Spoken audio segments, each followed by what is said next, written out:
Kisah ini bermula saat suamiku mendapatkan panggilan kerja di Korea. Aku yang sebenarnya tak ingin ditinggal merasa berat melepasnya. Bagaimana tidak? Aku masih tinggal di rumah mertuaku, tapi suamiku tak ada di situ. Aku merasa asing di sana, apalagi hanya mertua laki-lakiku saja di rumah. Namaku Sari, usiaku 27 tahun, mempunyai satu anak bernama Rio. Suamiku bernama Dimas, usianya 28 tahun. Kami tinggal di rumah Pak Amba, mertuaku. Usianya 52 tahun. Dari semenjak menikah kami tinggal di sana. Karena kondisi suamiku yang kerja serabutan, belum punya uang untuk membangun sebuah rumah. Pak Amba adalah seorang duda yang istrinya telah meninggal 12 tahun yang lalu.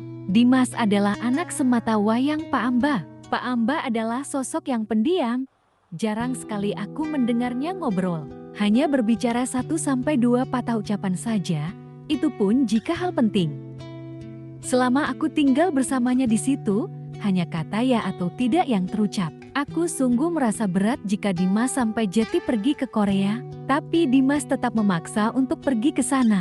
Karena tak ada lagi pekerjaan di sini. Karena sikap kerasnya itu, mau tak mau aku mengikuti kemauannya. Dimas akhirnya pergi merantau ke Korea. Aku pun mulai menjalani kehidupanku. Tinggal di rumah mertuaku ini. Hal aneh mulai kurasakan. Mertuaku yang jarang sekali berbincang, sekarang mulai mau berbicara banyak, apalagi kepada Rio cucunya itu. Bahkan mertuaku sering mengajak Rio pergi bersamanya. Rio yang awalnya merasa kesepian karena ditinggal ayahnya, kini mulai bisa ceria kembali, bercanda tawa bersama kakeknya itu. Bahkan mertuaku itu sedikit demi sedikit mau bicara denganku. Aku yang melihat perubahan itu merasa senang. Mertuaku selalu izin saat mengajak Rio pergi.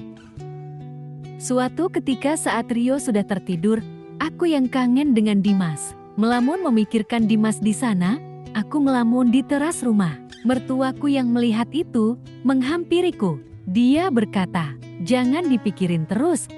Biar dia merantau dengan tenang. Kamu juga di sini tenang menjaga Rio." Aku yang mendengar itu seketika kaget. Mertuaku yang pendiam sekarang mulai ada perhatian kepadaku. Aku pun hanya mengiyakannya. Dia pun masuk kembali ke dalam rumah. Aku pun tak lama masuk ke dalam. Terlihat mertuaku sedang duduk di depan TV, menonton acara sepak bola. Aku pun menghampirinya. "Pak, mau aku buatkan kopi?" tanyaku. "Boleh," jawabnya singkat. Aku pun membuatkan kopi dan meletakkan di sampingnya. Dia tiba-tiba membahas Rio. "Rio sekarang makin pintar, banyak yang suka," ucapnya. Mendengar itu aku pun duduk dulu dan ngobrol bareng soal Rio sambil nonton TV. 1 jam lebih kita ngobrol, membahas Rio dan juga soal Dimas. Aku pun izin masuk kamar duluan karena mengantuk. Mertuaku lanjut nonton TV. Di dalam kamar, aku tersenyum-senyum sendiri.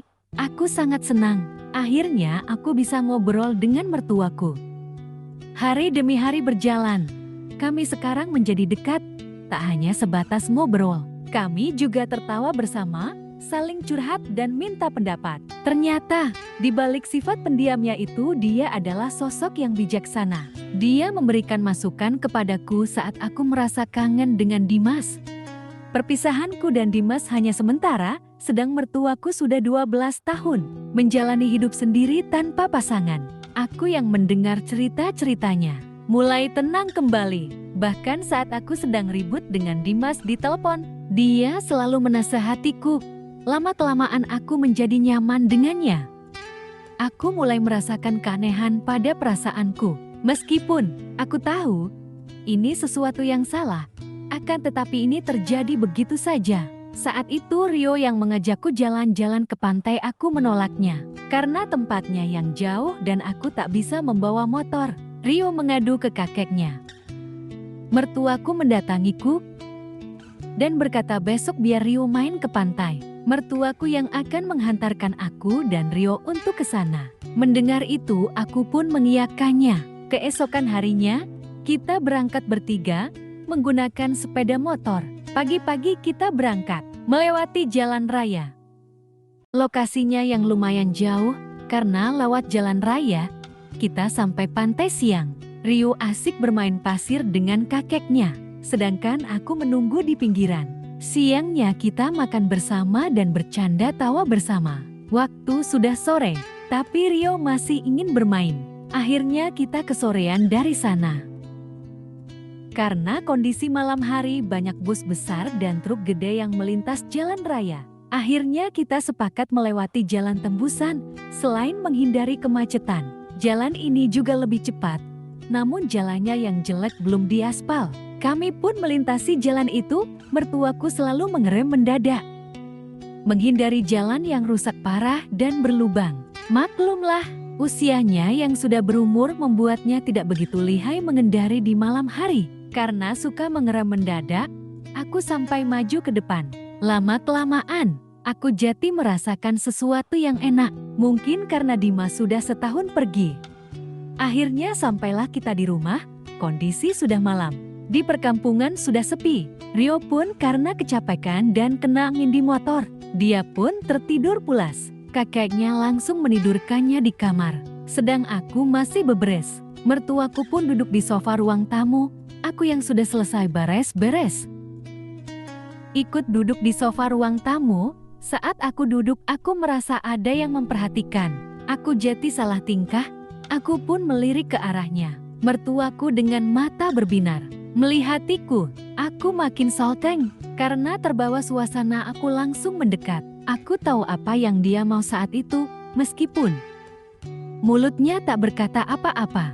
Aku yang dari tadi sudah merasa sesuatu di jalan rusak, aku juga ingin melanjutkannya. Aku akhirnya memulai kegiatan kreativitas berkreasi. Meskipun aku lebih muda, aku yang memulai kegiatan kreativitas itu dan mendominasi kegiatan kreativitas kreasi itu.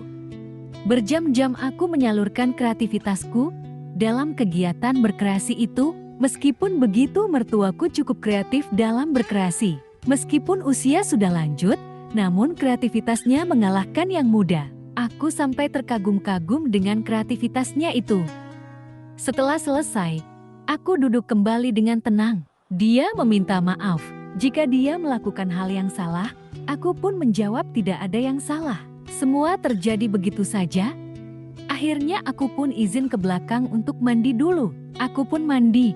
Setelah aku selesai, dia mulai mandi juga. Aku pun menyiapkan makan malam, karena kita belum makan dari pantai. Saat aku menyiapkan makan, hujan pun turun dengan lebat. Beruntung kita sudah sampai rumah, tidak kehujanan di jalan. Akhirnya kita makan bersama di derasnya hujan. Di meja makan kami merasa saling sungkan karena kejadian tadi. Selesai makan, mertuaku lanjut nonton TV, sedangkan aku berberes. Setelah selesai, aku langsung masuk kamar menemani anakku yang sudah tertidur.